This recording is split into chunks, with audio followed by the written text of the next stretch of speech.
This is the 20th season of Bass Talk Live. BTL is presented by Bass Cat Boats, Strike King Lures, Aftco, Pro Guide Batteries, Spro, Gamakatsu, The Bass Tank, Denali Rods, Beatdown Outdoors, and Sunline. BTL coming at you. Welcome to another exciting edition of BTL Bass Talk Live, where we are going to talk about bass fishing, and Bassmaster Open's EQ week rolls on with a guy who is, he's a professional angler who just decided, hey, let's just go fish 9 tournaments, make a lot of money, catch a lot of big fish, and transition from the BPT over to the Bassmaster Elite Series. He made it look we'll talk about it. From the outside, he made it look easy. I did see him walk off stage one day where things did not look easy, but there's a cool story. He doesn't even know about this, and I talked to a guy about this, but it is none other than Dakota Ebare. Dakota, thanks for jumping on BTL. You bet, man. Thanks for having me, as always. I brought you in. I made it sound easy. Did it feel easy? You've been one of the hottest anglers in professional fishing for the last couple of years, and then you roll over. One and done, 9 tournaments, 7th place, Bassmaster Elite Series 2025. Here we go. Yeah, it sounds all good, man. But you know as well as I do, there was nothing easy about it, man. It was a fight the entire year, and it just it was a lot of fun, man. Honestly, I'll be able to look back and reflect on this fall, and really see hopefully how much I grew as an angler, both on and off the water. I mean, it was a challenge for sure. It was a growing year. I'll say that. What do you mean by growing, as an angler? Are you talking about techniques? Are you talking about decision making? Are you talking about on the water stuff, or are you more talking about growing mentally and kind of belief in yourself as an angler? A little bit of it all, definitely a little bit of everything. I mean, you pretty much touched on every part of that, really. Decision making for sure. Dealing with adversity when things go wrong, not letting that completely, I always say this, not letting a bad day turn into a bad tournament turning into a bad year. I always say that. And I had to deal with that a lot this year. I had a bad tournament or two. I had a bad day or two. I had a bad moment or 3 or 4, at the end of the day, though, it all worked out. I feel like I got better, though, for sure. It was definitely a challenge competing against those guys. I mean, they are some phenomenal anglers up and coming, and there's some of them that didn't make it that definitely will be on the Elite Series and at the top of the sport in the next few years.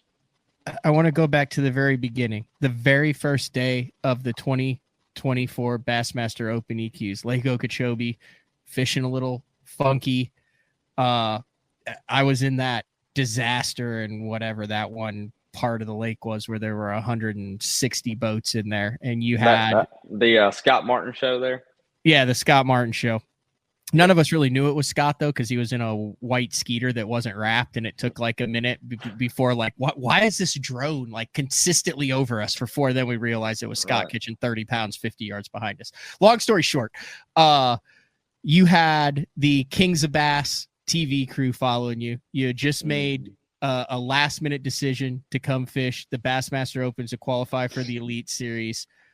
And I think when I saw you, you had 2 for 3 pounds. You come in after that first day, and you're in 128th place with 8 pounds, 15 ounces. Talk me through that, because, dude, it seems like this year you had an uncanny ability to come back with just mega sacks when you needed them at the most. Man, I mean, I'm just going to go ahead and throw that one as a blessing from the good Lord above, because I'm telling you, man, I mean, I can't even describe what I felt like after day 1 at Okeechobee. I mean, here I am. I just, my 2 years on the Bass Pro Tour was actually really good for my brand. I mean, I will say that. I was very fortunate to make a lot of money, but way more important than that, I was able to kind of establish some really good business relationships with Strike King and Lew's and Bass Pro Shops and Nitro Boats. I mean, this is my first year with Bass Pro Shops and Nitro Boats, and they signed me basically as a Bass Pro Tour angler. And then I'm like, oh, by the way, I'm not fishing the Bass Pro Tour. I'm going to fish the Opens. Are you guys okay with that? And they were like, I guess, we're a big sponsor of the Bass Pro Tour. But if you feel like, that's what you need to do, then we're going to, support it. But I basically probably had 1 year to make it. There was just a lot of pressure on those situations. And I felt like it was my responsibility to get back to the top of the sport, to be able to represent the people that believed in me to sign me in the first place, to be able to represent them at the top of the sport. So I just put a lot of added pressure on myself to make it happen and make it happen fast. And day one at Okeechobee, being in 128th place was about as low as it can possibly get. There's no doubt about that.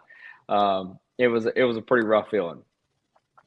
Talk me through the 23-pound effort on the next day, because I feel like fishing is a lot like baseball, and when it comes down to when you're making the playoffs, like those last couple games to get into the wild card, like there's a lot of emphasis on that. But whether you've got a 1-game lead or you're down a game to make that game that you played back in May counts the exact same as the game you're playing in September or in October to get in. And if you had not had a 23-pound bag, jumped up into 33rd place, cashed a check, jumped 100 spots in the standings, I just looked at it. I mean, you made the Elite Series by less than 100 points, just another 9 or 10 pounds on day 2. And dude, you're on the outside looking in. Yeah, no doubt. It's crazy how, the season can come down to one fish. I mean, at 9 tournaments and all those days on the water, it comes down to one fish, one moment that decides the difference in the season. But yeah, so to talk through that day, I had like another 8 or 9 pounds at probably 1 o'clock. I'm just going to say 1 o'clock. I'm doing it maybe 3. I don't know. Like this is day 2. Like you've got 2 hours left to fish, and you're fixing to drop a 150 on the board to kick things off. That's where I'm at. I did not know that. Oh yeah. Yeah, because I knew the tournament was going to be won in that area that we were all in. Like I knew it was going to be won, and I was able to get those fish to bite in practice. But for whatever reason, I could not get any traction on day 1 and on day 2 of the tournament. I just could not get them to bite. I was fishing too fast. I was just rushing through there, and I just couldn't get any traction doing that. But if you remember, there a big cold front had blew through right there, I think the first day of the tournament. And it didn't necessarily affect some of those spawning fish, but it did affect the topwater bite some. And before that cold front hit, there was a really good topwater bite going on. And I felt like the cold front had probably knocked it back. And that happened, I think, the day before, the night of, the night before the tournament started. Mm-hmm. And so I was reluctant to bail on those little offshore bedding fish, or whatever you want to call them, that area, and go to those topwater fish because I didn't feel like they would bite with the cold front. Well, fast forward to day 2, 1 o'clock. I've got a couple hours left to fish. And I reached a point where I'm like, man, I have no other option other than go and try to catch some fish on top water and do something different. And so I gambled and I ran like 30 minutes away, 45 minutes away. And I don't know, it was like a 30-minute run from where I was. Ran down there with like an hour and a half left to fish, and I catch a 4.5, a 4.5, and an 8 something back to back to back on top water. And I mean, just changed, obviously the outcome of the whole event and probably my entire season. That was the 8-pounder right there that I caught. And I mean, I just, there's no way of describing that feeling whenever all that transpired the way that it did. I mean, that was from going from the lowest of lows to the highest of highs, and knowing that I could have saved my season on day 2 of the first event of the year. I mean, it was just an unbelievable experience and just really a blessing, honestly. Have you gone back and watched that Kings of Bass episode on the Strike King YouTube? Yeah, I think I've definitely watched that clip over and over again. Dude, you need to go watch that whole episode, like now in hindsight, now that it's all said and done. It's it's badass. Dude, I'm going to go back through and actually watch all of the episodes just to kind of reflect on what I can do better, both, with the production and stuff, because we're going to continue shooting content. But yes, that that moment right there, what you're watching right there may have been the highlight of my fishing career right Watch there. this. You don't know what to do. So you box this fish and like you literally start doing hot laps around the boat. Watch this. Here Oh, you dude. are. You're talking about, I don't have the audio just because it tends to tweak. You're gonna talk about how you caught it. But watch this. Now you're just gonna kind of mosey around now for a while. You're gonna walk up to the front. Put my poles down. And then I'm like, to the back. You have no idea what's going on right now. Well, I put my poles down and I was like, all right, I got a cull. You know, because Okay. I didn't know, like, I don't know. I'm weird. I didn't know if I want to make sure I didn't break a damn rule for like not culling immediately. Oh, or yeah, something, yeah. You know? So I was just like, all right, let me put my poles down real quick. And then like, I got to get back here and cull. But then I literally didn't have my breath, man. Like I said, like that, it's crazy. Like in all the big tournaments that I've been in and all the special moments that I've had on the water, that moment right there is probably the number one moment of my best memory ever on the water of like a fish catch in a tournament. Bar none. That was a right hell there. of a cull. That was like a 6-pound cull. Probably more than that. It was probably like, because I culled probably 1.5 pounds or like a 1.5 with an 8 something. Hold on, let me look and see what that one fish did for you. Yeah. Was that one fish? So I think I went. You had 31, so you would have had 23. I had 23 and change, and I caught a 4-pounder right before that. So I would say I was probably somewhere around. I think I was around maybe 12 pounds or so. I was around 12 or 13 pounds with the 4-pounder. Then I caught that one, culled up to probably 21 pounds or so, and then I caught another 4.5 right after I caught that 8-pounder. And it culled out another little one. So that put me to 23 and change. That decision to make that move, you said it was what, about a 30-minute run? Yeah, it was like a 30-minute run, yeah. Do you make that decision 4 years ago? It was a 30-minute run the opposite way from takeoff. Yeah. Do you make that, like looking back at your career 4 years ago, do you make that same decision? Probably not. I mean, I hope that obviously I'm getting better at making decisions, right? I mean, like I hope. Yeah, that's the whole point. That's why. Hopefully that was a mature decision in that moment, but really it was a huge gamble. I mean, huge gamble. But then again, I didn't feel like it because like I guess I missed this detail. Like, man, the entire event I had this gut feeling of go throw that top water. Like, quit worrying about the cold front, slow down a little bit, go throw the top water. Go, and like I kept ignoring it. And finally, I didn't have any choice, really. I felt like on day 2 at, midday, I'm like, it's not going to happen. Like, it's not, it's not going to happen for me. And I've got to go do something different. I was like, I can't ignore this anymore. Like, I reached a point where I said, if I stay here and die, I'll never let myself live it down that I didn't go try something else. And so that's why I left. But I knew it's so hard to leave an area that the tournament's going to be won in. Mm-hmm. Like, it's going to be won there. And I know how it's going to be won. And I know I have the ability to catch him that way. Just it wasn't working for me. I can't even describe, like, I just couldn't get him to bite, man. It was crazy. And I did break off 2 really big ones on day 1. And I don't really know why or how I broke them off. Like, one was on a daggum rage worm right at the boat. Like, I'm just swimming it before I just got there. It was like my 5th cast, and a giant comes up and eats it like slack, as I was taking it out of the water, and I didn't have a choice but to slack line her. Like, I accidentally did it, just jacked up first thing in the morning and broke her off. And then I broke off another really big one on a bed. And really, like, it's funny that it's just been it was one of those years where, like, man, just silly stuff like that happened. Like, you just, like, I don't know. There was a lot of adversity this year. There really was. Like, there were so many tournaments where I finished, I say so many tournaments, but there were several tournaments where I finished 30th or something or whatever. I finished like mid check range, but I felt like I was so close I should have been in the top 10, Yeah. It's just like little crap just kept going wrong, like all year long, or I break down or this or that, heck, I mean, day one at at Lake Martin. I mean, I was done fishing at 1 o'clock. Had to troll 3.5 hours back to the ramp. I mean, it was just stuff like that the entire daggum You had to year. come back at Eufaula too. You had didn't you catch a big one at Eufaula? You came back, you finished, an ounce out of a check, but that's where you lose the battle but win the war there. Yeah, I think, I did actually. And Eufaula. So I had a culinary with me that day, and we just both of us were just blown away. I had 2 of them that were like 5+ come off at the boat, one of them in my hands on day 2, and I hate to be the guy that talks about, lost fish, and I normally never do. I'm asking about them. Yeah, well, I mean, it's just I don't know, I just couldn't explain how it wasn't like I felt like I was doing anything wrong, I just, man, but things just didn't go my way a lot of times.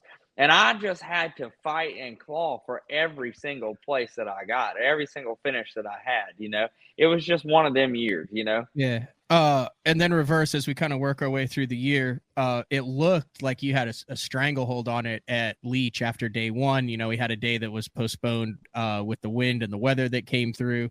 You had a camera. You went out in the top 10. And I think everyone, that biggest shock was, it went from, okay, there's a spot, like Dakota's in, no problem. And then you come in with 1 fish on day 2, which quite frankly, nobody saw coming.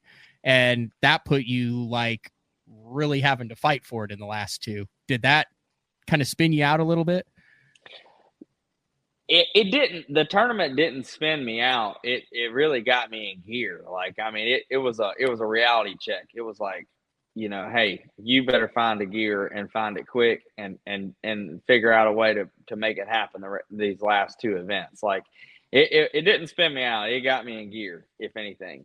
And Leech, man, and that was one of the most disappointing, frustrating tournaments that I've had in a long time, in a sense that I felt like that tournament set up for me to at least get second in. I don't know that I could have beat Easton on his home pond, because I don't think anybody was beating Easton. No, but I should have been in second in that tournament, and I'll say I didn't prepare myself good enough for that tournament. I feel like I got a little lazy, and then in practice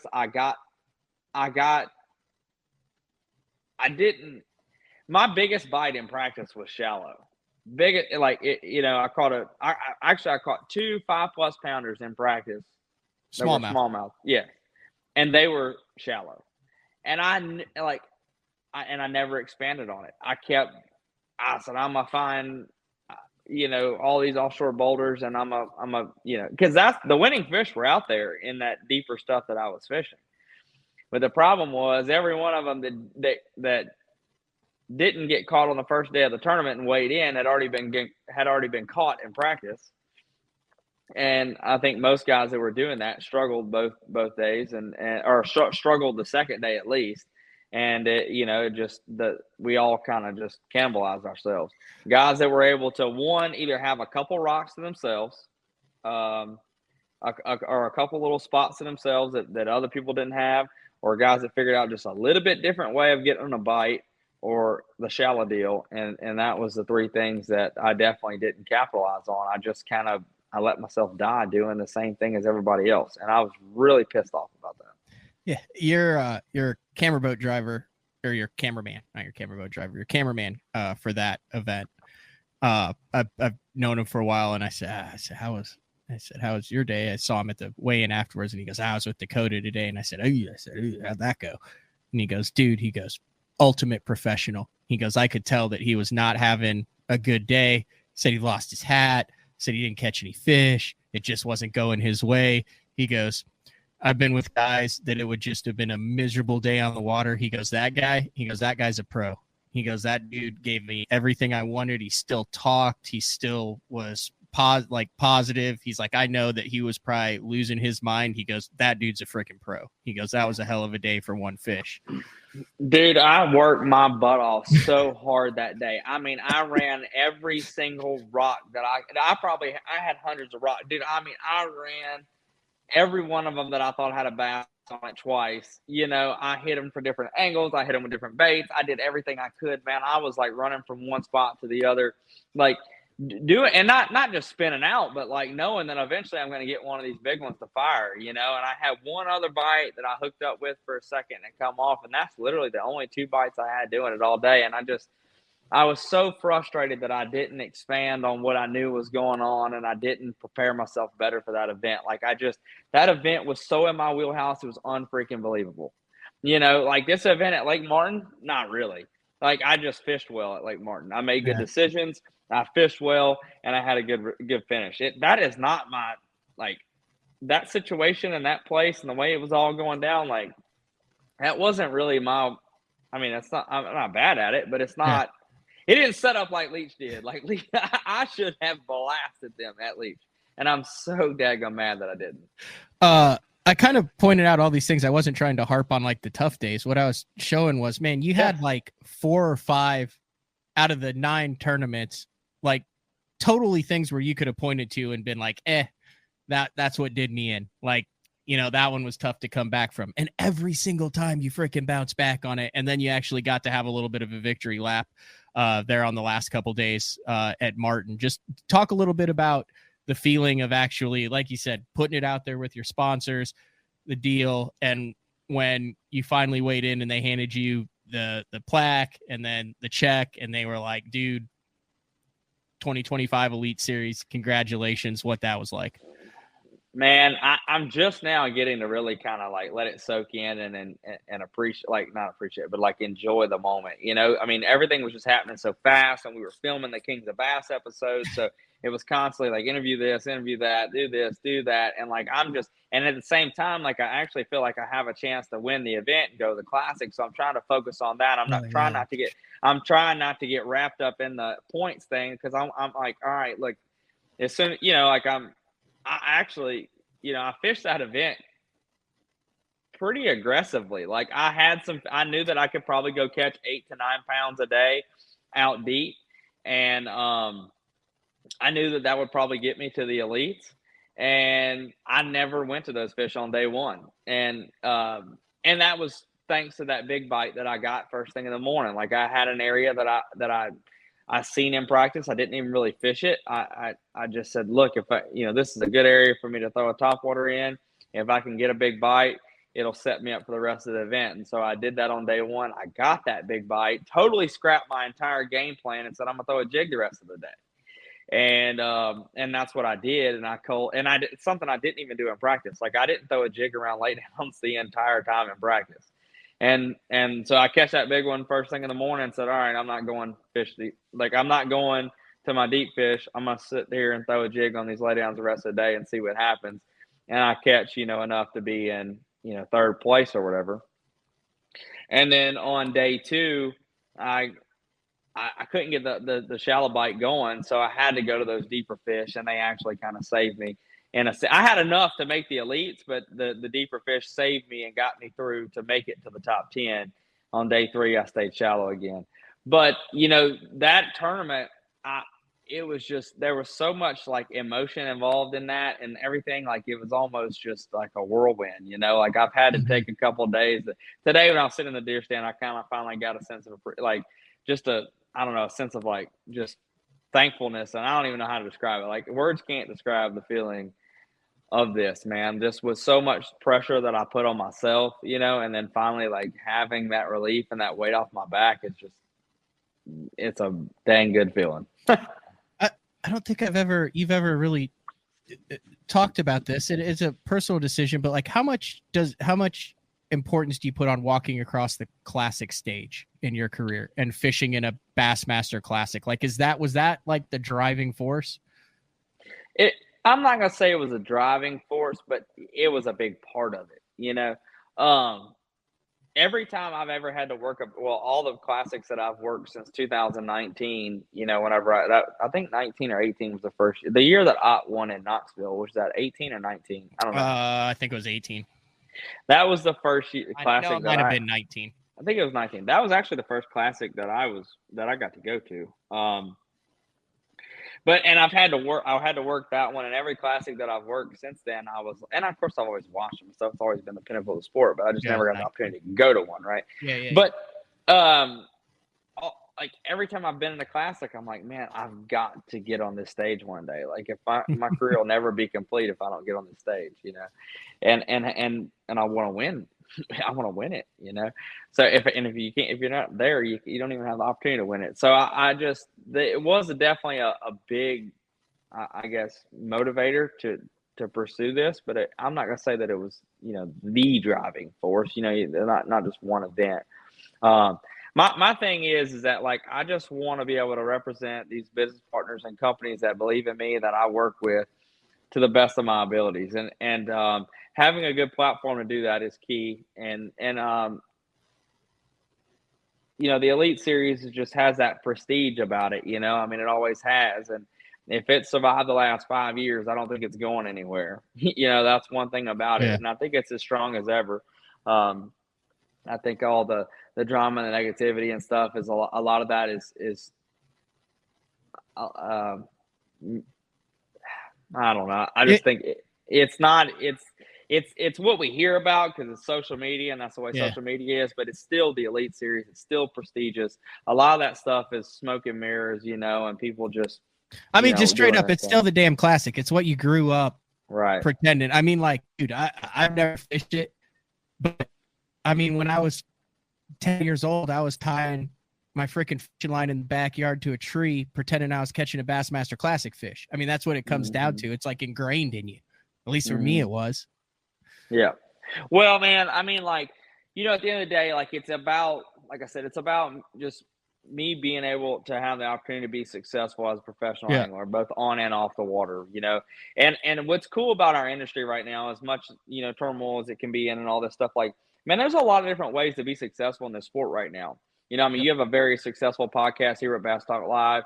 You've seen guys like Josh Jones be very, very successful at targeting big fish and having a phenomenal client base and doing really well for himself in that way. You've got, the Milliken that built up his brand through YouTube and all that stuff. I mean, instructional guiding.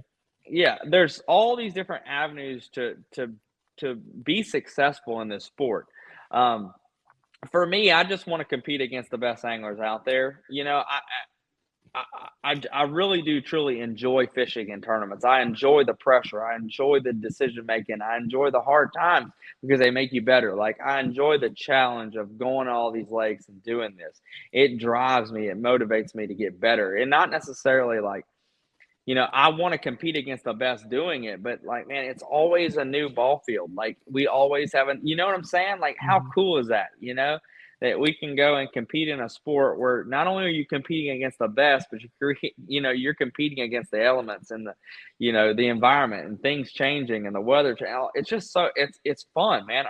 Our workplace is a new field every day, and I love that. So that's where I want to be able to represent and work with my sponsors and my business partners to be able to, represent them doing this, but doing it at the highest level possible. And Bass does provide a really good stage for that, I feel like. And I'm excited to be a part of it. Dude, that blows my mind that, I mean, that's a big deal. Bass Pro Shops, the whole 9 yards. And then you like roll in and you're like, hey man, like I've been thinking about it, and I know that like everything's like pretty much done, but I can get into all 9, and I'm just gonna go that route. Like, I mean, dude, like you were kind of a late addition to the EQs. Yeah, like it was a shocker. Like, I mean, I got calls. It was like, did you see Dakota Ebare on the list for the EQs? Like, what the heck is up with that? Like, that's ballsy, man. I think Ronnie told this story on live, so I think I think I can say this how this went down. But man, I'll be honest with you, I mean, it is what it is. So I was eating supper at my neighbor's house at like 9 o'clock at night, and it had been wearing on. This is mid-January. Yeah. Like, we're 2 weeks before Toledo Bend Bass Pro Tour event, and I had been. It had been wearing on me the entire off season. I mean, I spent countless days in a deer stand and like the entire time it was just eating at me that I was like, man, like, you need to make a change. Like, it was just in the back of my mind. Like, I felt like I was just really being led to like, hey, look, you need to change. Like, you need to do something different. You need a fresh start. You're kind of getting burnt out. Like, you need a fresh start.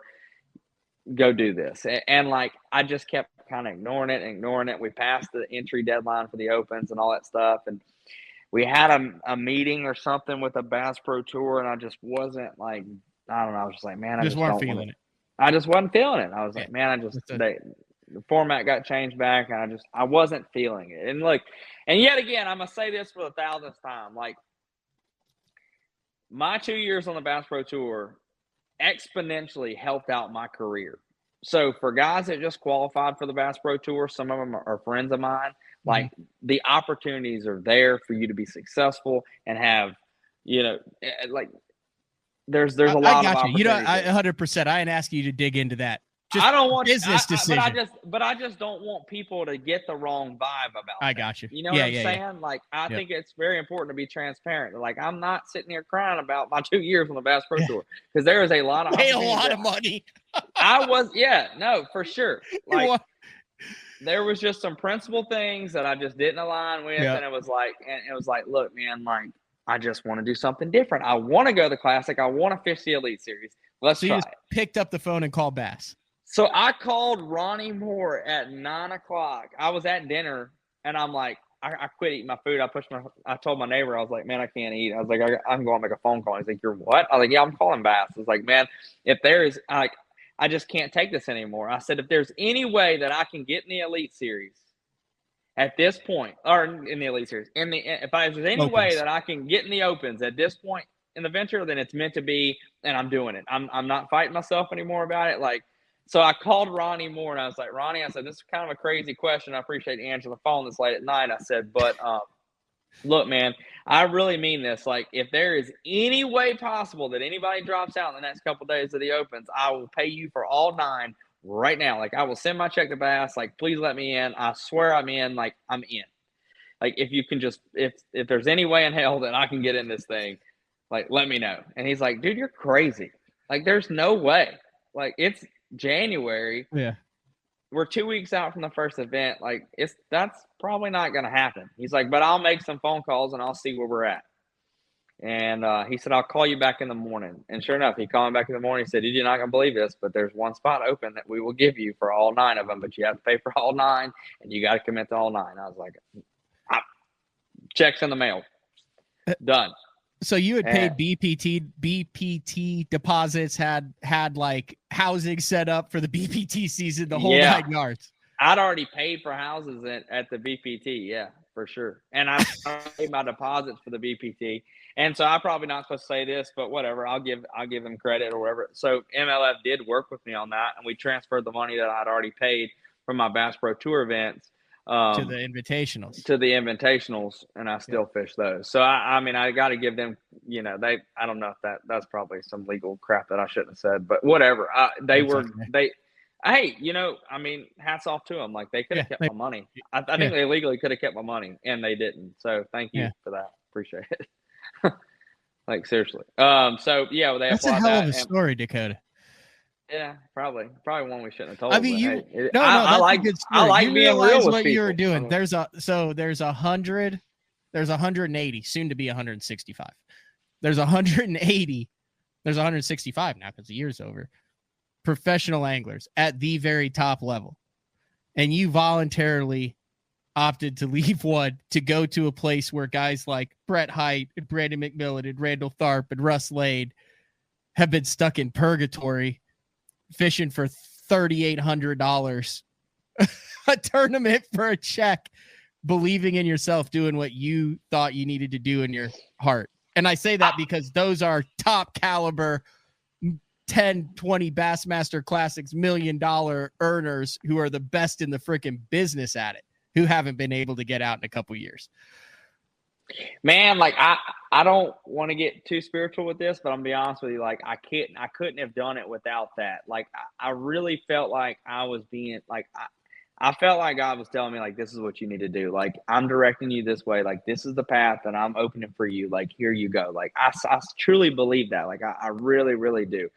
There's been so many times in my career where I reached a point where the door was closed and somehow, like, another one opens and I continue on about my way. Like, if we've talked about this before on your episodes. Like, the path of where I came from to where I'm at now, it's just so amazing. Like of the blessings and like the way that things worked out whenever I didn't think they would. Like I didn't think, like just opportunity after opportunity after opportunity.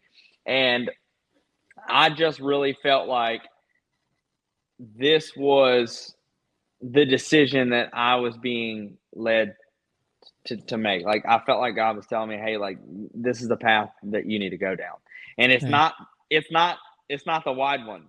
Like it's the narrow one, and like and it took an extreme amount of faith to make that decision, because like you just said, like you believed in yourself that much to go do that.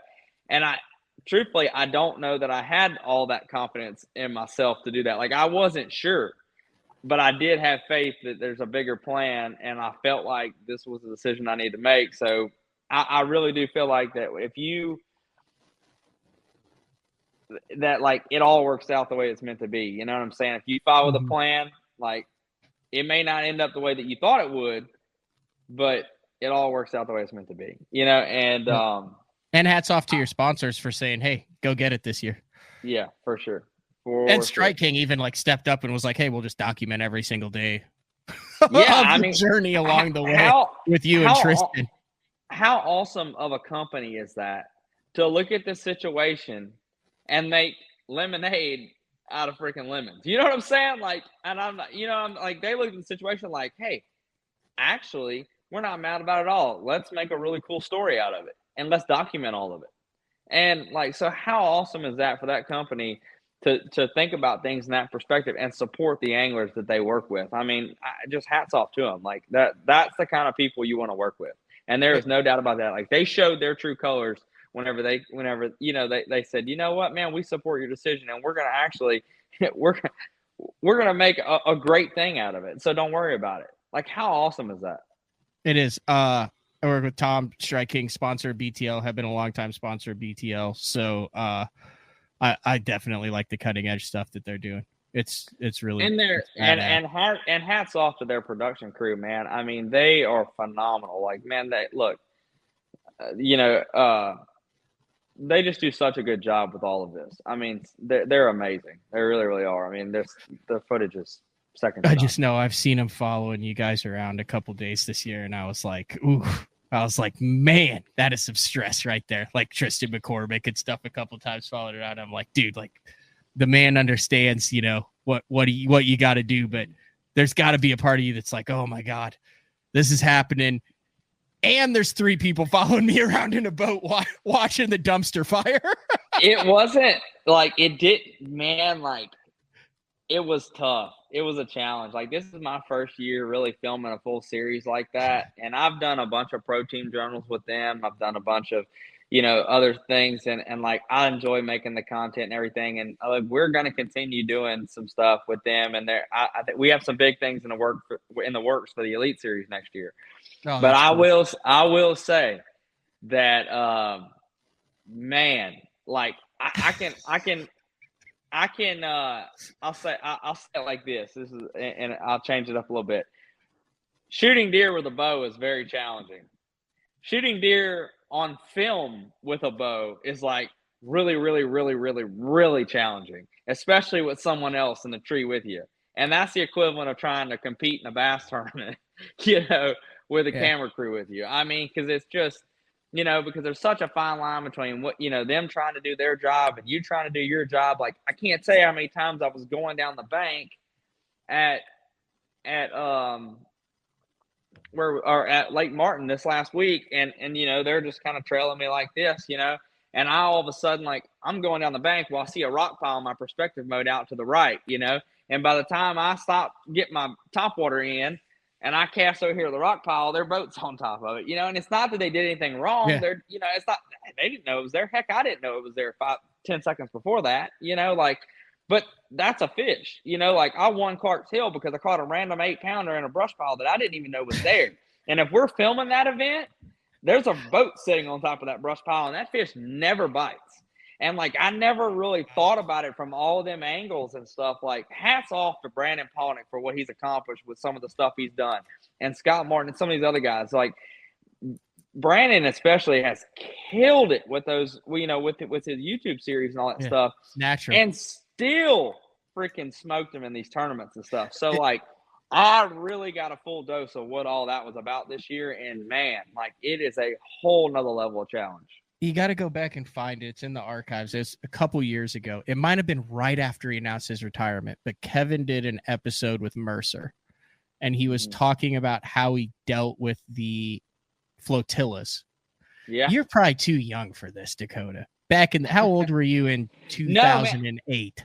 I remember seeing that, man. I really do. Like, I watched all that stuff, like, especially at Toledo Bend, like, watching them tournaments. I mean, he had, I don't know how many boats falling around, or Christie at the Classic. Yeah, we counted one time on Kevin 164.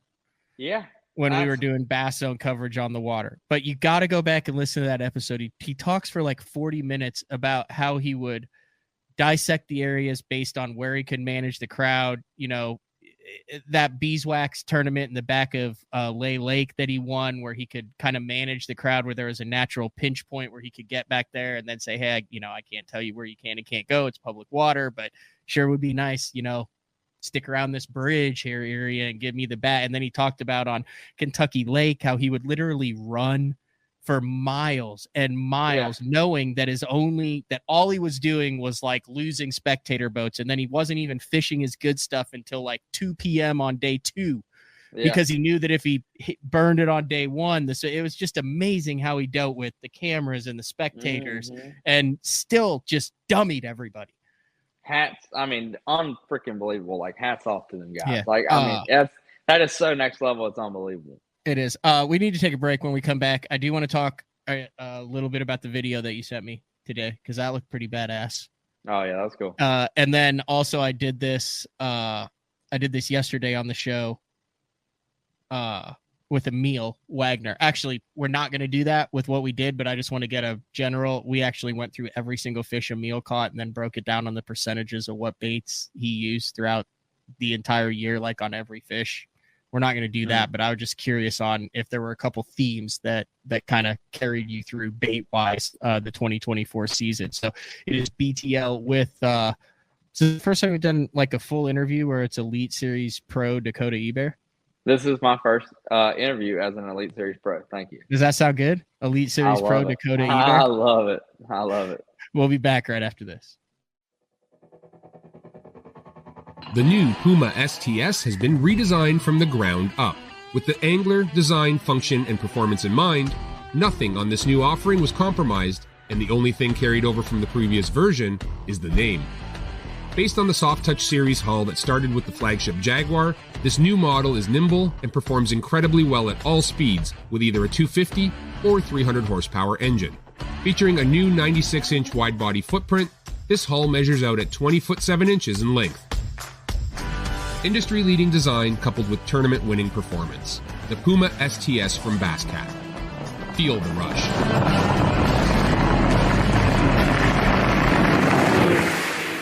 This is Gamakatsu's new Nano Alpha line of hooks. If it looks familiar, that's because they are. It's the same shapes and sizes in the round bend and the EWG and in the new Horizon head that you know and love from Gamakatsu, but there are a couple new features with this Nano Alpha, which is this little green label that you see on the packaging. First off, 2 times faster hook penetration. That's because of the Nano Alpha smooth coating on it, and also it is 4 times more corrosion resistant. Check it out, Nano Alpha. I've been using Sunline Shooter for the majority of my career. Millions of dollars made, lots of bass caught, and the gnarly, gnarly stuff. If you need a abrasion resistant, tough fishing line for the really, really mean stuff, Sunline Shooter is for you. Beatdown is efficient. Rock solid. 100% American made. This thing is super tough. I mean, this thing is not going anywhere. I've ran the Beatdown double stack from Florida all the way up to New York. And the one thing that I know is when I get to my fishing destination, I never have to worry about issues with my graph mount. Your options are endless with these mounts, but they're steady, they're solid. These are the most reliable mounts on the market, and you can't go wrong with the Beatdown.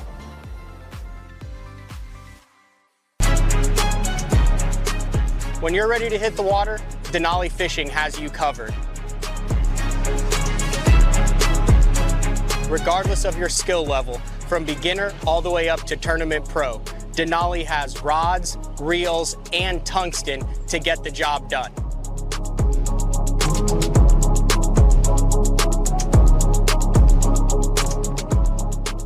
Check them out at denalifishing.com. All right, welcome back. Talking with Elite Series Pro Dakota Ebare. All right, I did this with Emil. Themes that kind of carried you through 2024. Was there anything like I think Emil, no shocker if you know anything about him. I think like 66% of his fish were either a minnow or a drop shot. Then he'd be like, "Oh, I punched one. I caught one on a jig. I caught one on a spoon." But I mean, that was like he minnowed a drop shotted his way to the Elite Series. Man, my my biggest moments this year have all been on topwater. No way. Yeah. I mean, a frog. Yeah. Throwing a frog at Okeechobee. The topwater I was throwing at Martin, that was huge. Yeah, that was a big one. You follow? I caught him on a little topwater, like splash R. Any at leech? No, that was minnow. Did anyone catch any topwater fish at leech that you heard of outside of a frog? Like, was there any like, oh, this 6-pound smallmouth just decimated my freaking spook? No. Not that I know. You might have could have, but I don't know. I don't know. Maybe one of the 7 smallmouth in there didn't want to eat it. Yeah, no, but it was either topwater or baby Z2 for me, like all year. Yeah, or like a stick worm on shaky head. Yeah, but topwater. Yeah, That's I mean interesting. definitely like Okeechobee dominated by topwater. Eufaula was a topwater deal. Catch them at the me. Mississippi River on topwater at all? All of them come on topwater. Every fish I weigh come either a frog or a top, like on a sexy dog. Most of them are on a frog. Yeah, that's kind of cool. Yeah, so 4 of the 9 tournaments were pretty much like big time topwater tournaments for me. Half of the tournaments. What's that? That's like half of your tournaments. Yeah, I know. And live scope dominates everything. Dude, do you feel like topwater is like a little bit under the radar now all of a sudden? It all is. But I mean, let's say it's 5-6 years ago, you'd go into a tournament, everyone would be, spooking, buzz baiting, doing all that. Like you don't I'm just thinking back to this year, you just don't drive past many guys that are topwatering now. Like everyone's getting to their minnow and drop shot hole. Yeah, I talked about that on live. I don't know if they played or not, but I talked about that some. The area that I was fishing at Martin, I had all to myself, and I would never have had that to myself a couple of years ago. Mm-hmm. And so that's one thing I really like about live scope. I really like about forward facing technology is that's one thing that I can definitely say is a positive thing for our tournaments is because the competition is so much more spread out now. The lakes fish so much bigger. You have opportunities to have stuff to yourself, including stuff on the bank. I had a whole daggum area of laydowns and, beautiful fishable stuff on the bank that had the right quality of fish on it. And I had it all to myself, and I never would have had that stuff to myself a couple years ago before live scope. All right. I'm still toiling in the opens, so help me out here. What topwaters would you say if you were to take 3 of the Strike King family of topwaters? What are your go-tos right here? Well, the sexy dog for sure, and then I'm going to go with the KVD frog, and then that splash R right there. The Bitsy or just the normal? Just the normal one. Okay. Splash R. And then are you a big believer when it comes to the topwater? I know that sexy dog, they have the hard knock and all sorts of different, are you a big sound guy on your topwater, or is it more action? They definitely eat that hard knock up there for sure. That's what I was throwing. That's what Kevin and I threw whenever we filmed our show on the upper Mississippi. Like we were in pool. We were above. I'll just say we were above 7 because I don't want to give away anybody's. I don't want to highlight any of those smaller pools up there. But anyways, we were throwing that hard knock, and that was a really, really really good show we filmed with him. And if you were to just pick one as a, like, if you were to, like, hey, you could only throw one walking bait in one color for the next 3 years. It's that hard knock right there in the oyster color. That's why I had it up. I was just curious if You knew that. That's, I mean, dude, that oyster color, whoever came up with that, like, every once in a while, obviously it started with the sexy shad back in 2008, Right. 2007, 8 there, that Grand Lake tournament. Every once in a while they'll just hit a banger color, and I feel like they did that with the oyster. That's it. I mean, that color is lights out, and you can throw it anywhere. All right.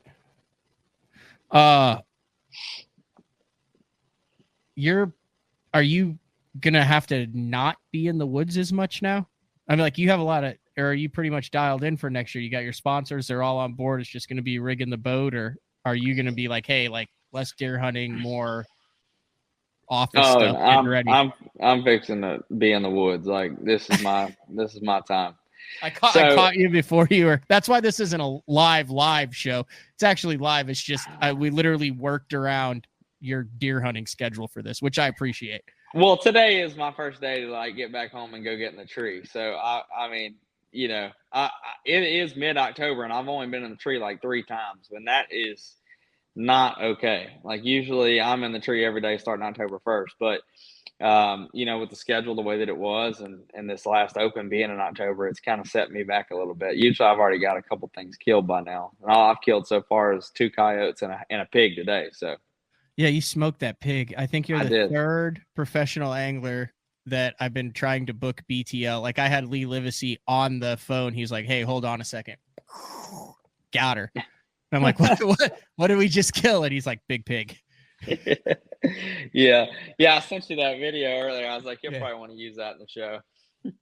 Yeah, that's fantastic. Yeah, it was a pretty good little video. I'm gonna edit it and post it tonight. You got any giants like lined up on camera? There's like a couple really good. Yeah, there's a couple really good deer here around my house, and then there's some. I'm gonna do some hunting probably, or I'm actually for sure gonna spend a couple weeks in Illinois, and it's the land of giants up there. It's like Jurassic Park. It's southern or central?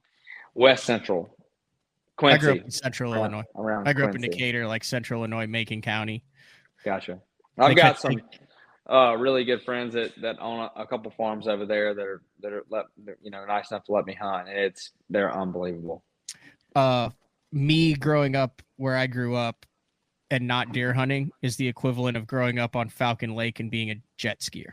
Yeah, not. Like, I lose a lot of respect from hunters when they're like, wait, you grew up where and you've never deer hunted? That's funny. No, but man, you know, I'll say this. I'm really excited about the off season because definitely going to have some good hunting. Whether or not I kill anything or not, you know, I really don't care. I'm just really looking forward to getting some downtime in the woods and kind of reflect on the year. I think that's whenever you really can, like, look back and appreciate everything that happened, and the good stuff and the bad stuff, you know, and it kind of helps me better prepare for the next year. And I feel like it's just my time to kind of get grounded while I'm in a tree. Ironically saying that, but I'm actually really fired up about fishing, man. Like, I'm gonna be a couple weeks without a boat, and I'm like, dang, I kind of want to go fishing. And that's so different than when I was last year. Whenever I left Saginaw Bay, I just had such a bad taste in my mouth for fishing. Like, I was just, after just a couple of things that happened, and I was just kind of just really frustrated with the way things were going. And I just, man, I don't know. And this year I have such a different different feel, you know, and I'm just really, really excited to spend some time on the water in the off season to get better, work on some new techniques, just get better at some old techniques, and just, man, really get dialed in and ready for that first Elite Series event. February 20th through 23rd, the St. Johns River. Is that a new destination on the Elite? Has the Elite Series been to the St. Johns River before, or is this the first time? Nah, I don't think so ever. Nah, first time. An unknown. Just a wild card there on the St. Johns River out of Palatka. Great community there. The ones back when I was on location and covering them, always like to go to Palatka. Great fan base. They support the bass fishing. So just giving them a hard time there. But February 20th through 23rd. That's going to be awesome. And, you know, I've actually only been in the St. Johns River for I fished one tournament there. I fished a Toyota Series there. It might even have been a Costa back. It was, you know, several years ago. And that's the only time I've been to St. John's, but I really enjoyed the area, really enjoyed the fishery, and I can't wait to get back there. Well, you need to probably get some sleep, dude, because I would imagine the last 128 hours you've been struggling to get some sleep. We have been rocking full throttle, but I'm actually still got to cook dinner. I'm going to go to the gym, and then I'm going to be up at bright and early. And This is your house now, or this is where you live now? I think the first time we did an interview that you had ever been on the show, you were in like a barn that you had just bought or something. Like a tournament money. It didn't look like that. No, so out back is my other. So I have my boat shed and everything in here, and where I keep my truck and all that stuff. But then out back is where I was living, which is a 30 by 40 shop with a 10 by 10 bedroom and bathroom in it. That's where I lived at before that. And before that, I just really was a bum on whoever. It's fishing money. Like, you're a guy who put his time in on the water, made enough money fishing to buy land, build a house. Like, I mean, it's fishing money. 100% everything that I own is fishing money. I will say that's pretty cool. There's not many guys that are Steve Kennedying it these days. The only reason why I say that is because I mean, there's somebody that's going to watch this show that's going to say, man, I'd love to make a living fishing. And I'm just telling you right here, like, the odds have been stacked against me since day one, and somehow it's worked. And it's truly been a blessing. And so as much negativity as you might hear, I'm going to tell you right now, there's plenty of positive things in our industry, and there's a lot of opportunities out there for guys to make a living doing it. And whether, like I said, be creating content or fishing professional tournaments or all that, we have a lot of opportunities in our industry.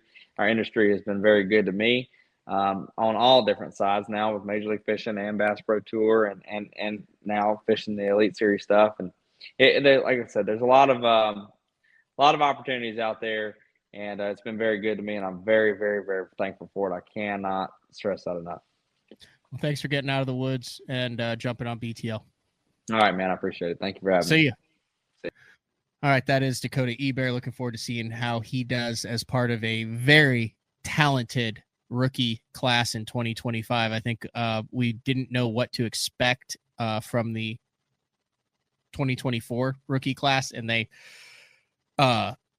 stirred the pot and by all means exceeded expectations. So some big shoes for these 9 guys that are jumping up to the Bassmaster Elite Series in the 2025 season. All right, that's all we got for now. Check BassZone.com for the schedule for what we have coming up on BTL, but we'll talk to everybody later. See ya.